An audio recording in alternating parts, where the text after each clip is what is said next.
Hello बच्चों। तो आज की इस क्लास में हम डिस्कस करने वाले हैं मल्टीप्लिकेशन थ्योरम ऑन प्रोबेबिलिटी। हमने पिछली क्लास में पढ़ा था कि कंडीशनल प्रोबेबिलिटी क्या होती है, कैसे आपको उसका यूज करना है। अगर हम बात करें कि मल्टीप्लिकेशन थ्योरम की, तो ये एक तरह से उसी का एक्सटेंशन है। ठीक है, जो कंडीशनल थ्योरम हमने करी थी उसी का एक्सटेंशन है। अब यहाँ एक्सटेंशन कैसे है उस चीज को समझते हैं। सपोज आपके पास कोई दो इवेंट है, A and B. Let A and B two event associated with sample space, associated with sample space। ठीक है, जो सैंपल स्पेस है उसी से रिलेटेड दो इवेंट है आपके पास, ए और बी। अब हम यहाँ पर क्या करते हैं, हमको इवेंट ए भी परफॉर्म करना है, इवेंट बी भी परफॉर्म करना है। दोनों इवेंट को आपको परफॉर्म करना है। तो दोनों इवेंट को जब हम करते हैं तो उसको किस तरह से डिनोट करते हैं, ए इंटरसेक्शन बी। ठीक है, इवेंट ए भी करना है और इवेंट बी भी करना है। अब जब आप दो इवेंट करेंगे तो हमेशा क्या होगा कि एक इवेंट तो कोई ना कोई पहले होगा। ठीक है, दो इवेंट हम कर रहे हैं एक के बाद एक, तो एक इवेंट तो पहले कोई ना कोई होगा। अब वो इवेंट मान लो, सपोज इस केस में हम ले लेते हैं कि पहले हमने किया इवेंट ए, तो उसकी प्रोबेबिलिटी आ गई पी ए। अब जब आप दूसरा इवेंट करने जाएंगे तो दूसरा इवेंट में क्या होगा, यहां पर आपको कंडीशनल प्रोबेबिलिटी यूज करनी है। आप जब इवेंट ए परफॉर्म कर रहे हैं तो उससे पहले, सॉरी इवेंट बी अब जब आप परफॉर्म करेंगे तो उससे पहले ए तो ऑलरेडी हो चुका है। तो जब ए ऑलरेडी हो चुका है, यानी यहां पर आपको एक कंडीशन दे दी है कि probability of B if A has already occurred. तो उस केस में क्या होता है, कंडीशनल प्रोबेबिलिटी का जो फार्मूला है, कंडीशनल प्रोबेबिलिटी जो हम लिखते हैं, किस तरीके से लिखते हैं, probability of B if A has already occurred. ठीक है, दूसरा इवेंट अगर आपने मान लो पहला इवेंट बी परफॉर्म किया, पहला इवेंट आपने बी परफॉर्म किया, तो अब क्या है कि इवेंट बी तो हो चुका है।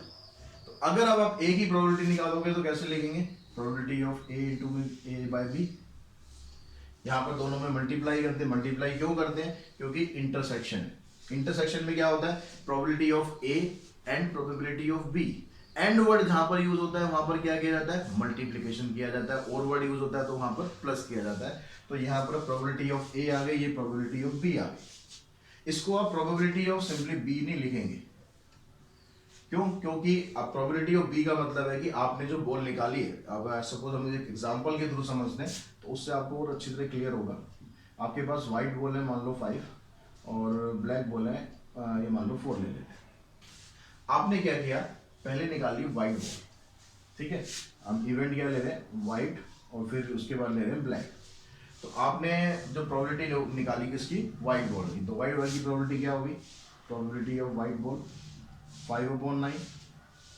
अब सेकंड बॉल कहते हैं, सेकंड बॉल आप निकाल रहे हैं प्रोबेबिलिटी ऑफ ब्लैक। तो इसको अगर आप लिखते हो 4/9 तो ये ठीक तो नहीं होगा ना, ये तो गलत हो जाएगा। अगर केस विदाउट रिप्लेसमेंट का है, ये चीज भी ध्यान रखेंगे, विदाउट रिप्लेसमेंट हो रहा है या विद रिप्लेसमेंट हो रहा है। अभी हम विदाउट रिप्लेसमेंट की बात कर रहे हैं कि जो बॉल आपने निकाली थी उस बॉल को आपने वापस उस बैग में, बॉक्स में नहीं डाला है। उसमें अगर नहीं डाला है तो जब आप सेकंड वाली बॉल निकालोगे तो सेकंड वाली बॉल में अगर आप लिखते हो कि 4/9, लेकिन भाई टोटल तो उसमें से एक कम हो गया ना। आपने जो पहली व्हाइट बॉल निकाली थी वो व्हाइट बॉल तो आपने साइड में रख दी, तो जो टोटल बॉल थी 9 अभी, वो उसमें से एक कम हो गई, तो 8 बॉल रह गई। तो इसकी प्रोबेबिलिटी अगर आप निकालोगे 4/9 तो ये गलत हो जाएगा। तो इसकी प्रोबेबिलिटी क्या आएगी, probability of B by A. B by A मतलब probability of B if A has already occurred. अब ए क्या है यहाँ पर, ए की जगह हम डब्ल्यू लिखेंगे यहाँ पर, प्रोबेबिलिटी ऑफ व्हाइट। अब क्योंकि व्हाइट बॉल आपने निकाल चुके हो, ये इवेंट आपका हो चुका है, तो उसके हिसाब से आपको प्रोबेबिलिटी ऑफ ब्लैक बॉल निकालनी है। अब ब्लैक बॉल कितनी है आपके पास, 4। टोटल बॉल कितनी रह गई है, टोटल बॉल रह गई 8। तो यहां पर आपको ये कंडीशनल प्रोबेबिलिटी यूज करनी होती है जब आपको दो इवेंट इस तरह से परफॉर्म करने हैं। क्लियर होगी बात यहां पर। अगर आपने दो से ज्यादा इवेंट भी करने हैं तो भी वहां पर आप multiplication theorem on probability use कर सकते हैं। कैसे करेंगे, अगर आपने कहा कि A intersection B intersection C, कि भाई ए इवेंट हो गया, फिर बी इवेंट भी हो गया और सी इवेंट भी हो गया, तीनों इवेंट आपको करने हैं। तो तीनों इवेंट करने हैं तो पहले वाला क्या हो गया, प्रोबेबिलिटी ऑफ ए, इसकी इवेंट की प्रोबेबिलिटी आ गई। जब आप दूसरा इवेंट करने जा रहे हैं तो ए तो ऑलरेडी हो चुका है, ए ऑलरेडी हो चुका है तो इसका मतलब उसको आप लिखेंगे probability of B by A, probability of B if A has already occurred. और उसके बाद जब तीसरा इवेंट आप करने जाएंगे तो probability of C if A and B already occurred, A and B यानी ए इंटरसेक्शन बी। जो इंटरसेक्शन होता है इसको आप ऐसे भी दिखा सकते हो, CIAB, ठीक है। ये जो इंटरसेक्शन होता है इसको आप सिंपली ऐसे भी लिख सकते हैं। इसका मतलब भी वही होता है, कई जगह आपको लिखा मिलेगा, कई जगह नहीं मिलेगा। तो अगर आप नहीं भी लिखा हुआ है तो इसका मतलब क्या है, A इंटरसेक्शन B। तो आपके पास जो प्रोबेबिलिटी ऑफ A, ये फार्मूला बन गया, probability of B by A। इसी तरीके से आप जितने मर्जी इवेंट परफॉर्म करते जाए, मान लो एक इवेंट और आ गया, यहाँ पर D आ गया, तो उस केस में क्या होगा, PA इंटू में PB बाय A इंटू में PC बाय AB इंटू में PD बाय ABC। इस तरीके से जितने मर्जी इवेंट आप परफॉर्म कर जाएंगे, मल्टीप्लिकेशन थ्योरम ऑन प्रोबेबिलिटी के हिसाब से आपको उसको निकालते जाना। क्लियर होगी बात यहाँ तक, मल्टीप्लिकेशन थ्योरम ऑन प्रोबेबिलिटी क्या होती है। अब हम बात करते हैं इसकी इंडिपेंडेंट इवेंट। अब इंडिपेंडेंट इवेंट क्या होता है, कैसे आपको उसको पता चलेगा कि इंडिपेंडेंट इवेंट है या नहीं है। अब जैसा कि इसके नाम से आपको पता चल रहा होगा, इंडिपेंडेंट यानी स्वतंत्र, मतलब किसी का भी उसके ऊपर कोई जोर नहीं होना चाहिए। Independent event. अब यहां पर इसी हम एग्जांपल से समझते हैं कि अगर आपके पास, जैसे ये वाला केस था, हमने क्या किया था, विदाउट रिप्लेसमेंट किया। अगर मैं इसी केस को इस तरह से ले लूं कि मेरे पास व्हाइट बॉल है 5, ब्लैक बॉल है 4, और मेरे को यहाँ पर विद रिप्लेसमेंट परफॉर्म करना है, यानी जो बॉल मैं निकाल दूंगा उस बॉल को मुझे वापस डालना है, ठीक है। सेम यही वाला हम इवेंट लेते हैं। पहले हमने व्हाइट बॉल निकाली, तो प्रोबेबिलिटी ऑफ व्हाइट बॉल ये आ गई 5/9। अब मैं निकालता हूँ probability of black ball if white ball has already occurred. अब क्योंकि यहाँ पर क्या कर रहे हैं हम, विद रिप्लेसमेंट कर रहे हैं, तो जो बॉल आपने निकाली थी उसको क्या करना है, घर लेके नहीं जाना है, उसको वापस उसी बॉक्स के अंदर डाल देना है, ठीक है। यहाँ तो आप घर ले गए थे, लेकिन यहाँ पर आपको घर नहीं लेके जानी बॉल। आपको क्या करना है, जो बॉल आपने निकाली उसको वापस बॉक्स में डालनी है। अब वापस बॉक्स में अगर डाल दोगे तो टोटल पे कुछ फर्क पड़ेगा, कुछ फर्क नहीं पड़ना। जितनी व्हाइट बॉल थी उतनी रहेंगी, जितनी ब्लैक बॉल थी उतनी रहेंगी। तो जब आप यहाँ पर ब्लैक बॉल निकालोगे तो उस केस में क्या आ जाएगा, यहाँ पर 4/9 आ जाएगा, जो कि आपका ये वाला केस बनता, ठीक है। विदाउट रिप्लेसमेंट में क्या हो रहा है, आपकी प्रोबेबिलिटी अलग हो रही है, लेकिन विद रिप्लेसमेंट में आपकी वही प्रोबेबिलिटी आएगी जो आप प्रोबेबिलिटी ऑफ ब्लैक से निकालोगे डायरेक्टली। तो यहां पर क्या हो रहा है, ये दोनों केसेस आपस में बराबर आ रहे हैं, ये दोनों केस आपस में बराबर आ रहे हैं। तो इन शॉर्ट अगर मैं मल्टीप्लिकेशन ऑफ थ्योरम प्रोबेबिलिटी अगर लिखता हूं मैं दो इवेंट के लिए, probability of A intersection B, तो इसका मतलब क्या हुआ, अगर हम मल्टीप्लिकेशन थ्योरम प्रोबेबिलिटी में लिख देते, हम क्या लिख रहे थे, P A into P B by A. लेकिन अगर केस आपके पास विद रिप्लेसमेंट का हो जाएगा तो उस केस में जो पी बी बाई ए है ये किसके बराबर हो जाएगा, सिंपली पी बी के बराबर हो गया। अगर ये इसके बराबर हो गया दैट मीन्स इसकी जगह पर आप क्या पुट कर सकते हैं, पी बी। तो अगर आपके पास ए और बी दो इंडिपेंडेंट इवेंट हैं तो ये आपका फार्मूला बन गया कि उनका इंटरसेक्शन जो होगा P A into P B के बराबर होगा। सेम अगर केस को आप उल्टा कर देते हैं, अगर आप कहते हैं कि भाई पहले इवेंट बी परफॉर्म करना है तो इवेंट बी आ जाएगा, बाद में इवेंट ए आ जाएगा, अगर ये केस इंडिपेंडेंट इवेंट का है। और ये याद रखो कि जहां पर रिप्लेसमेंट होगा वहां इंडिपेंडेंट ही बनेगा, क्योंकि इंडिपेंडेंट का मतलब क्या हो गया कि जो पहले आपने इवेंट परफॉर्म किया उसका दूसरे पे कोई फर्क नहीं पड़ रहा। जैसे यहां पर हो रहा है, आपने पहले इवेंट ये परफॉर्म किया, फिर आपने इसकी प्रोबेबिलिटी निकाली 4/9, अगर आप डायरेक्ट भी इसकी प्रोबेबिलिटी निकालते तो भी 4/9 बनती ना इंडिपेंडेंटली। तो यानी इस कंडीशन का इस कंडीशन पे कोई भी इफेक्ट नहीं पड़ रहा, इसलिए ये इंडिपेंडेंट इवेंट है। यहां पर जो प्रोबेबिलिटी आपकी ये आनी थी उससे ये अलग आ रही है, क्योंकि विदाउट रिप्लेसमेंट है यहाँ पर। तो ये वाला जो इवेंट है ये डिपेंडेंट इवेंट हो जाएगा, ठीक है। If any event does not affect the any other event then it is called independent event। यानी एक इवेंट का असर किसी दूसरे इवेंट पर ना पड़े। आपने यहाँ पर व्हाइट बॉल निकाली या आपने पहले यहाँ ब्लैक बॉल निकाली, कुछ भी करो, जो आप दूसरी बॉल निकालोगे वो 4/9 ही आएगी, क्योंकि आपने यहाँ जो भी इवेंट परफॉर्म किया होगा विद रिप्लेसमेंट होने से क्या होगा वो सेम हो जाएगा। अगर मैं यहाँ पर पहले क्या करूँ, ब्लैक बॉल निकालूँ, मैं करूँगा मैंने ब्लैक बॉल निकाली तो प्रोबेबिलिटी ऑफ 4/9, ठीक है। अब मैं दूसरी बॉल जो निकालना चाह रहा हूँ वो भी ब्लैक ही निकालना चाह रहा हूँ। तो जो बॉल हमने यहाँ से निकाली थी वो तो हमने वापस डाल ही दी है ना। अब वो वापस डाल दी तो वापस ब्लैक बॉल इतनी रहेंगी। आप इसकी प्रोबेबिलिटी निकालोगे 4/9 रहेगा। यानी पहले क्या हो रहा है क्या नहीं हो रहा, दूसरे इवेंट पर इसका कोई फर्क नहीं पड़े, तो वो इवेंट होते हैं इंडिपेंडेंट। अगर हम फार्मूला वाइज बात करें तो अगर इंटरसेक्शन ऑफ बी इसके बराबर आ जाता है तो that we can call A and B are independent event. Clear होगी बात यहाँ तक? कुछ क्वेश्चंस इसके करते हैं, उससे आपको और क्लियर हो जाएगा कि फार्मूला आपको किस तरीके से यूज करना है। अच्छा, एक चीज और है कि अब अगर यहाँ पर आपके पास 2 इवेंट है तो ये हो गया। अगर आपके पास 3 इवेंट हो 4 इवेंट हो तो आपको क्या करना है, मान लो probability of A intersection B intersection C intersection D आ जाए। अगर ये चारों इंडिपेंडेंट इवेंट हैं, डिपेंडेंट का तो हमने केस कर लिया कैसे लिखना है। अगर ये इंडिपेंडेंट इवेंट है तो सिंपली क्या करना है, P A into P B into P C into P D and so on. जितने भी मतलब आपको इंडिपेंडेंट इवेंट दिए हुए हैं सबकी अलग अलग प्रोबेबिलिटी निकाल के आप मल्टीप्लाई कर देंगे, उससे आपका आंसर आ जाएगा।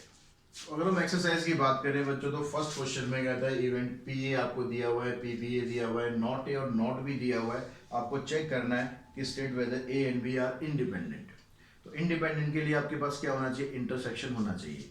इंटरसेक्शन आपको नहीं दिया हुआ है, आपको दिया हुआ है नॉट ए और नॉट बी। तो नॉट ए और नॉट बी का मतलब क्या हो गया, नॉट ए और का मतलब यूनियन और नॉट बी, ये आपको 1/4 दिया है। अब इसका फार्मूला होता है 1 minus P A intersection B, ये ऑलरेडी पिछली क्लासेस में डिस्कस कर चुके हैं। तो आप इसको इधर ले जाओ, इसको इधर लाओ, यानी 1 minus 1/4 equals to P A intersection B. यानी ए इंटरसेक्शन बी की वैल्यू आ गई आपके पास 3/4। अब चेक कर लो कि जो पी ए और पी बी है वो इसी के बराबर आ रहा है या नहीं आ रहा। तो पी ए इंटू में पी बी, इसको हम चेक करते हैं। पी ए है 1/2, ये है 7/12, तो यहाँ से कुछ भी कैंसिल होगा नहीं, 7/24 और इंटरसेक्शन आ रहा है 3/4। अब क्योंकि इंटरसेक्शन इसके बराबर नहीं है, intersection is not equals to P A into में P B, therefore A and B are not independent। तो ये दोनों इवेंट इंडिपेंडेंट नहीं है। ठीक है, क्लियर होगी बात? अब यहाँ से अगर हम इसके सेकंड पार्ट की बात करें तो सेकंड पार्ट में आपको पी ई दिया है, पी एफ दिया है, यहाँ डायरेक्टली इंटरसेक्शन दिया है। तो बस आपको ये दो चेक करना है कि इन दोनों का जो मल्टीप्लीकेशन है वो क्या आ रहा है, पी ई इंटू में पी एफ, ये आ रहा है 3/5 इंटू में 3/10, हो जाएगा 9/50। यहाँ पर क्या दिया है 1/5, not equals to P E intersection F, तो इसके बराबर नहीं है। तो यहाँ भी ये क्या आ गया, नॉट इंडिपेंडेंट आ गया।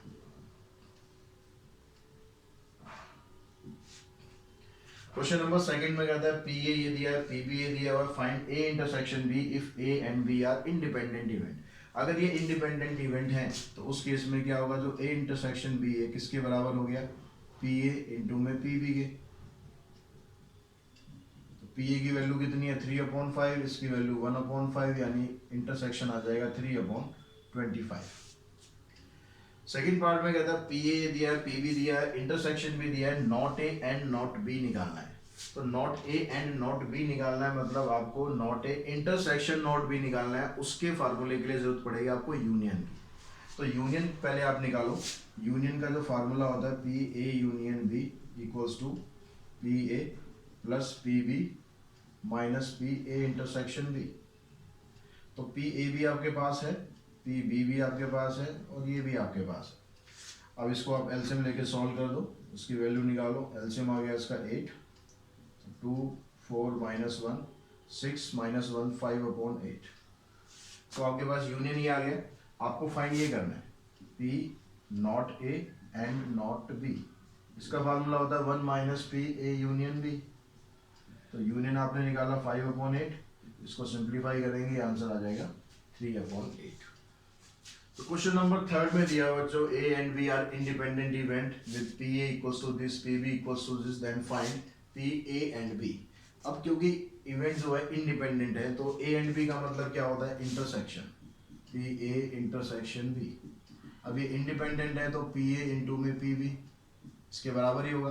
पी ए आपको दिया हुआ है 0.3, ये दिया हुआ है 0.6, मल्टीप्लाई करेंगे आ जाएगा 0.18। सेकेंड पार्ट में कहता है P A and not B. A होना चाहिए लेकिन बी नहीं होना चाहिए। तो उस केस में हम क्या करते हैं, इसको उसको समझो जरा वेन डायग्राम से। ए होना चाहिए, बी नहीं होना चाहिए। तो बी के जितने भी एलिमेंट हैं वो सारे आपको माइनस करने हैं। अब यहाँ पर क्योंकि इंडिपेंडेंट इवेंट है तो इस केस में आपको सिर्फ ए के एलिमेंट लेने हैं। इसमें से जो बी वाले एलिमेंट है, ये वाले एलिमेंट है ना बी वाले, जो ए में भी है और बी में भी है, ये हटा देने हैं। तो इसको आप कैसे लिख सकते हैं, P A minus P A intersection B. ठीक है, पी ए कितना आपको दिया हुआ है, पी ए दिया हुआ है 0.3, इंटरसेक्शन निकाला है 0.18, इसको सिंप्लीफाई करेंगे आ जाएगा 0.12। थर्ड पार्ट में कहता है कि ए और बी, और का मतलब क्या होता है, यूनियन। तो पी ए यूनियन बी निकालना है। यूनियन का फार्मूला हो गया P A plus P B minus P A intersection B. तो पी ए बी आपके पास है 0.3, P B minus A intersection B यानी 0.18। तो इनको आप ऐड करोगे 0.9 माइनस 0.18, इसको माइनस करो तो आ जाएगा 0.72। तो फोर्थ पार्ट में कह रहा है probability of neither A nor be, ना तो ए होना चाहिए ना बी होना चाहिए, ना ए होना चाहिए ना बी होना चाहिए। तो दोनों का इंटरसेक्शन करना है। इसका फार्मूला होता है 1 minus B A union B. Union में भी निकाला हमने 0.72, माइनस कर दो क्या आ जाएगा 0.28। ठीक है। क्वेश्चन नंबर 4 में आता है डाई इज थ्रोन। और जब एक डाई को आप थ्रो करते हो तो उसके बाद आपके पास सैंपल स्पेस क्या आता है, 1 2 3 4 5 6 6 नंबर आएंगे। इसमें कहता है ई इवेंट है the number appearing is multiple of 3। तो नंबर अपीयरिंग मल्टीपल ऑफ 3 कौन कौन से इवेंट आ गए, एक तो 3 आ गया और एक 6 आ गया, यानी इसकी प्रोबेबिलिटी क्या आ गया आपके पास 2/6 यानी 1/3। यहाँ कहता है the number appearing is even, जो नंबर अपीयर हो रहा है वो इवन है। तो 2 भी हो सकता है, 4 भी हो सकता है, 6 भी हो सकता है। तो प्रोबेबिलिटी ऑफ एफ आ गया आपके पास 3/6 यानी 1/2। अब ये इवेंट इंडिपेंडेंट है या नहीं ये चेक करने के लिए आपको इंटरसेक्शन चाहिए। इंटरसेक्शन देखो दोनों में क्या आ रहा है, ये इंटरसेक्शन हो गया। तो इंटरसेक्शन की जो प्रोबेबिलिटी है वो क्या आ रही है आपके पास 1/6, क्योंकि एक ही इवेंट आएगा 6। अब इन दोनों का मल्टीप्लीकेशन देखो इसके बराबर आ रहा है, पी ई को आप मल्टीप्लाई करोगे पी एफ से, तो पी ई है 1/3, ये 1/2, किसके बराबर आ रहा है 1/6, इसके बराबर ही आ रहा है। तो इसके बराबर आ रहा है, दैट मीन्स ये इवेंट इंडिपेंडेंट है। तो इसमें लिख देंगे yes E and F R independent.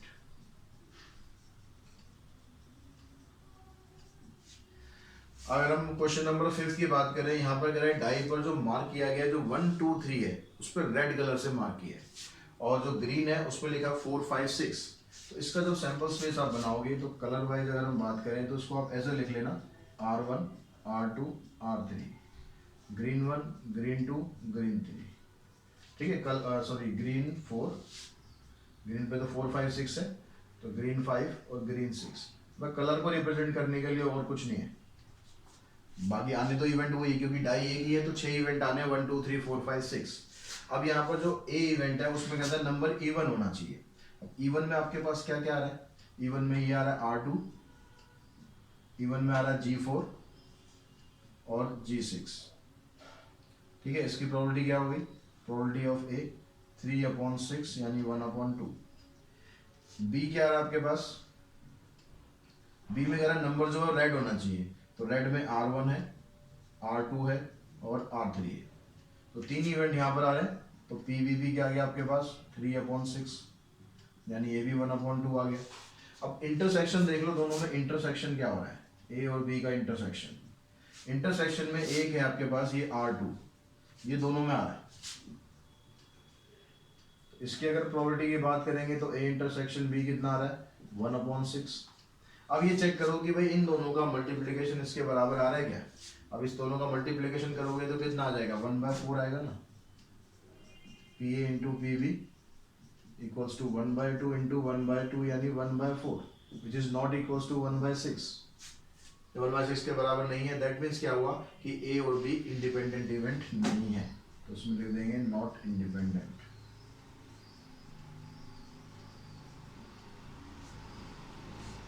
तो क्वेश्चन नंबर 6 में आपको दिया हुआ है पी ए 0.2 प्रोबेबिलिटी देखिए, पी बी पी के बराबर दिया है, यूनियन 0.6 है, ए और बी कह रहा है इंडिपेंडेंट इवेंट है, तो पी की वैल्यू बतानी है।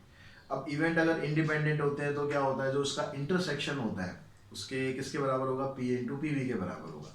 लेकिन भाई इंटरसेक्शन तो हमें यहाँ पर दिया ही नहीं है, तो हम क्या करते हैं पहले इंटरसेक्शन ही फाइंड कर लेते हैं। उसको फाइंड करने के लिए यूनियन की हेल्प लेते हैं। हमको पता है जो फार्मूला होता है पी ए यूनियन बी, ये किसके बराबर होता है, P A plus P B minus P A intersection B.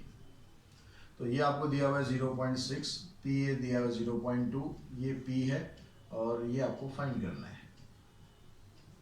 तो यहाँ से देखो इसकी वैल्यू निकालते हो तो इसको तो आप इधर ले आओ और इसको इधर ले आओ, यानी पी ए इंटरसेक्शन बी किसके बराबर आ गया, 0.2 प्लस पी माइनस 0.6।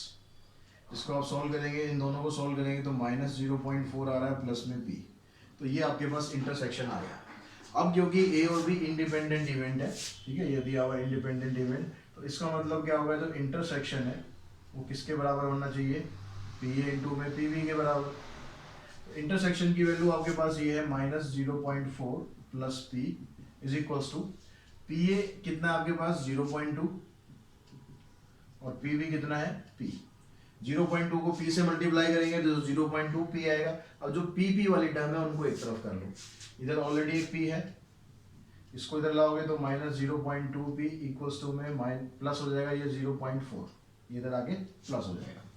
अब p में से 0.2 माइनस कर दो, यानी 1 में से 0.2 माइनस करो तो क्या आएगा 0.8,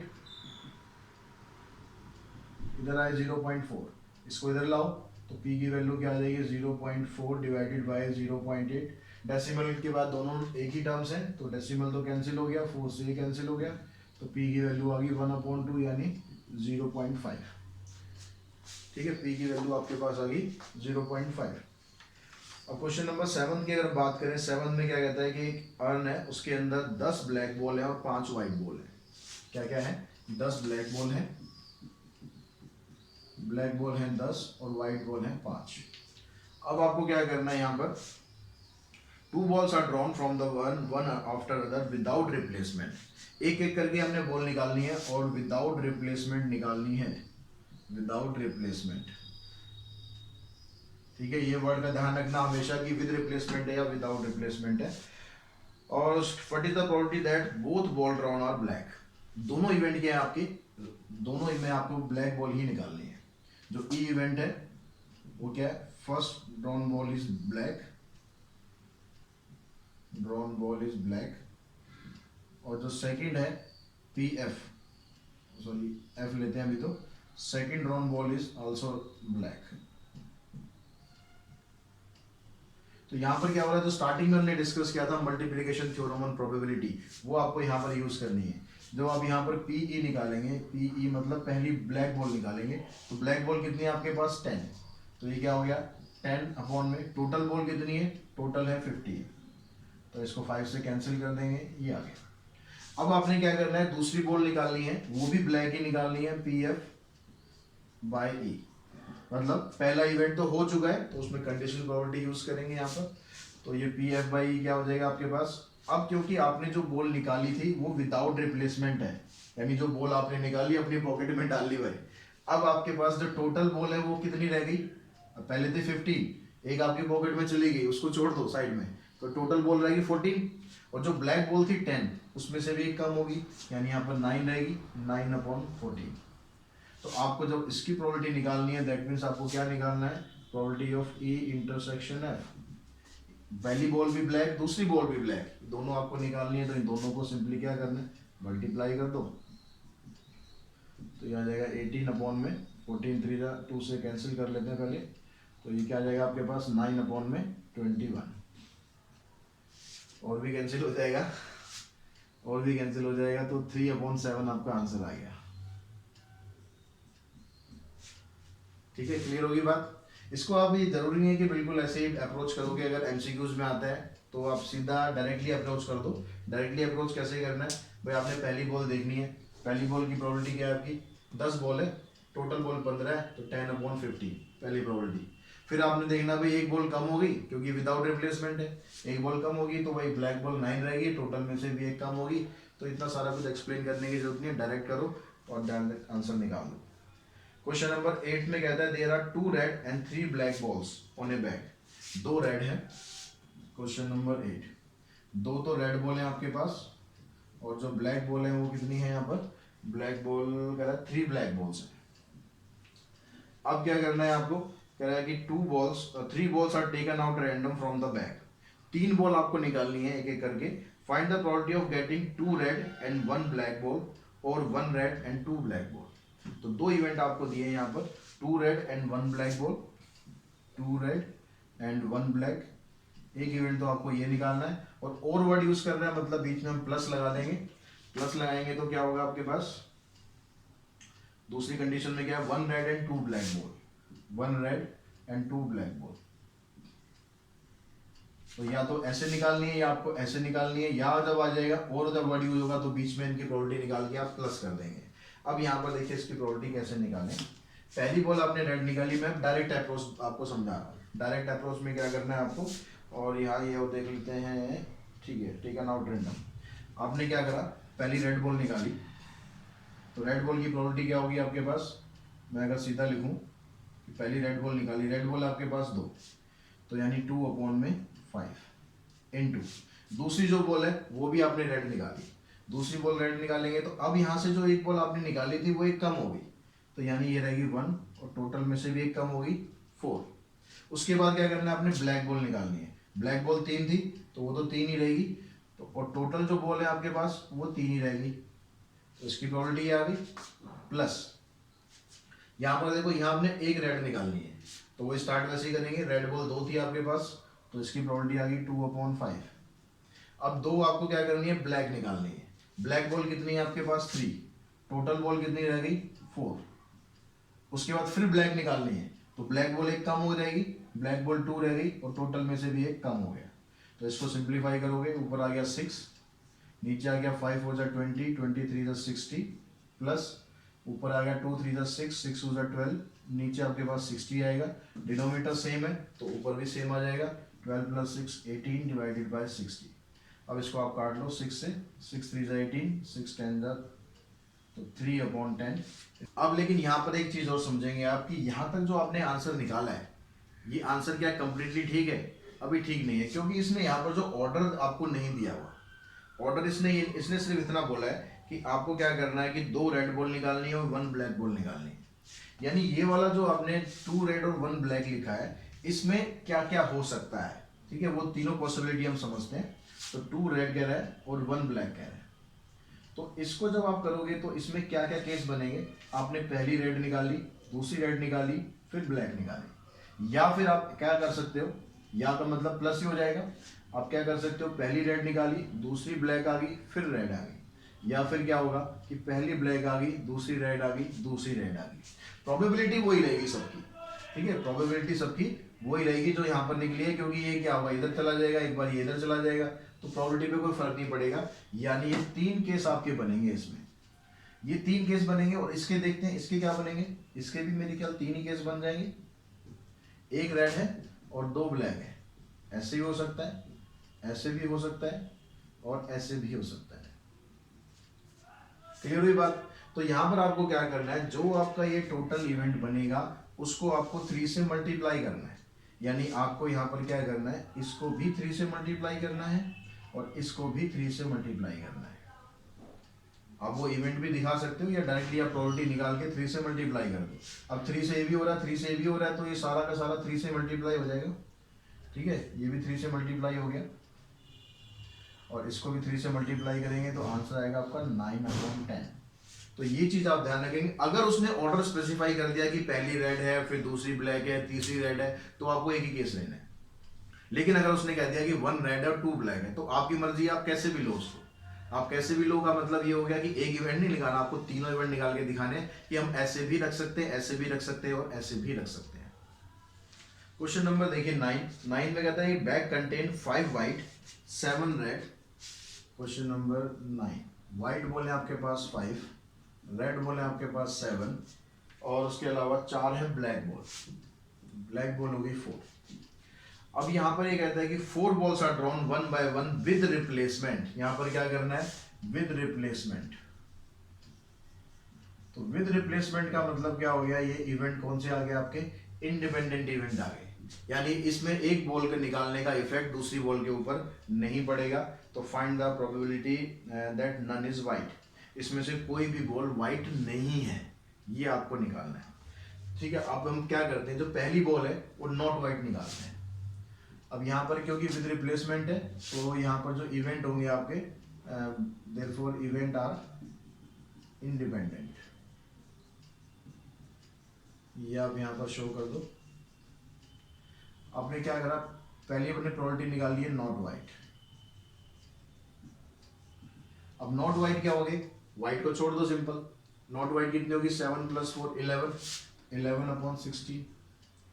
अब आपने दूसरी बॉल जो निकालनी है वो भी क्या कर रही है, नॉट वाइट निकालनी है, प्रोबेबिलिटी ऑफ, फिर नॉट वाइट निकालो आप।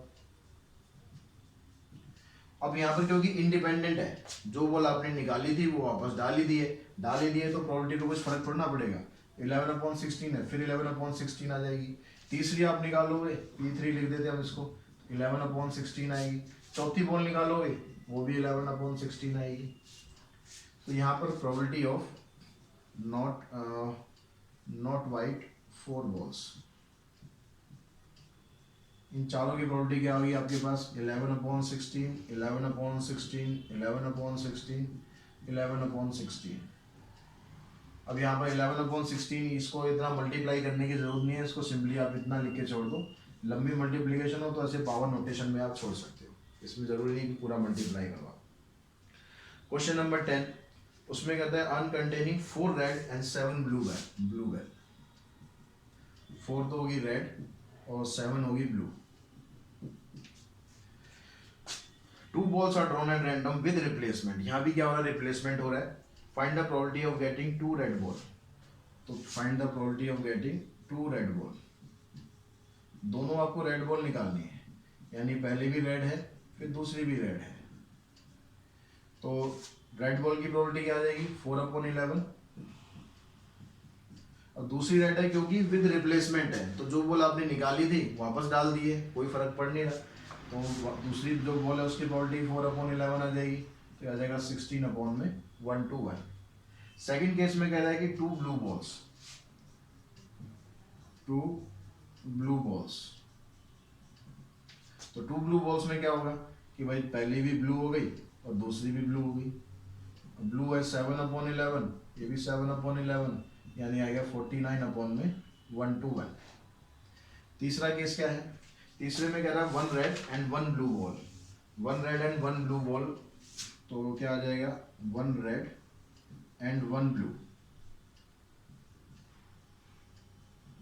तो 1 रेड और 1 ब्लू कैसे हो सकती है, probability of red, probability of blue, ऐसे हो जाए, या फिर पहले आप ब्लू निकाल लो फिर रेड निकाल लो, या सिंपली एक निकाल के उसको 2 से मल्टीप्लाई कर देना, जैसे पिछले क्वेश्चन में किया था हमने।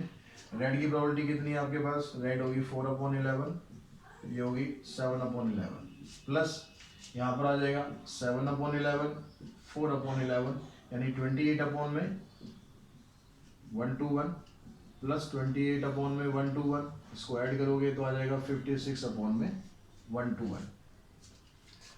क्वेश्चन नंबर 11th में कहता है कि box contain 100 tickets numbered 1 to 100। एक बॉक्स के अंदर 1 से लेकर 100 तक की टिकट है, उस पर 1 से लेकर 100 तक नंबर लिखा हुआ है, तो टोटल आउटकम तो 100 हो गए। If 5 tickets are drawn successively, एक उसमें से 5 टिकट आपको सक्सेसिवली निकालनी, मतलब एक के बाद एक निकालनी है, with replacement from the box, और रिप्लेसमेंट भी करनी है। तो रिप्लेसमेंट करेंगे तो कोई इफेक्ट यहाँ पे पड़ेगा नहीं, इंडिपेंडेंट इवेंट हो गया। तो find the probability that all the tickets be are number divisible by 10। अब जो 10 से नंबर डिविजिबल होते हैं वो कितने नंबर है, यहाँ पर ये देख लो, numbers divisible by 10, divisible by 10 are, 1 से लेकर 100 तक के बीच में, एक तो 10 हो गया, 20, 30, 40, 50, 60, 70, 80, 90 और खुद 100, यानी ये 10 हो गए नंबर जो कि 10 से डिविजिबल है। यानी अब प्रोबेबिलिटी जब आप निकालोगे नंबर डिविजिबल बाय 10, तो उसमें क्या आ जाएगा, 10/100, probability of number divisible by 10, ये हो गया 10/100, तो ये आ गया 1/10। अब आपको क्या करना है, यही काम आपको 5 बार करना है। इंडिपेंडेंट इवेंट है क्योंकि जो आप टिकट निकालोगे वो वापस आपको डालनी है।